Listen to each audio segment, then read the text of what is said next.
Hello મિત્રો, જય બજરંગબલી દાદા. શ્રી કષ્ટભંજન દેવની ભોજનાલય છે. લાખો માણસ એમનો પ્રસાદ લે છે ભોજન રૂપ.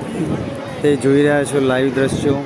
તમે પણ જ્યારે પણ આવો તો ભોજનનો અવશ્ય લાભ લેશો. સવારે નાસ્તા પણ હોય છે અને જમવાનું પણ વ્યવસ્થા હોય છે સરસ મજાની. તો હનુમાન દાદાના ત્યાં તમે આવો તો અવશ્ય પ્રસાદ લેજો. બહુ સરસ મજાનો એમનો ભાવનો પ્રસાદ તમે લેશો ને તો ખુશ થઈ જશે તમારે.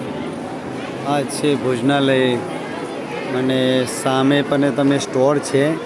કોઈ પણ એમનો ધૂપ છે, ચોપડી છે, કિતાબ છે, જે કોઈ લેવું હોય તમે સામે એમનો સ્ટોર છે બનાવેલો, વડતાલધામ ધાર્મિક સ્ટોર. અને આ બાજુ છે એમનું મંદિર. તમે જોઈ રહ્યા છો સ્વામિનારાયણનો એક એમનો રથ પણ છે. સ્વામિનારાયણ ભગવાન જે પથ્થર ઉપર સ્નાન કરતા હતા એ પણ અંદર હાજર છે, તો તમને એ પણ જોવા મળી જશે. તો મિત્રો ચલો, જય બજરંગબલી હનુમાન દાદા.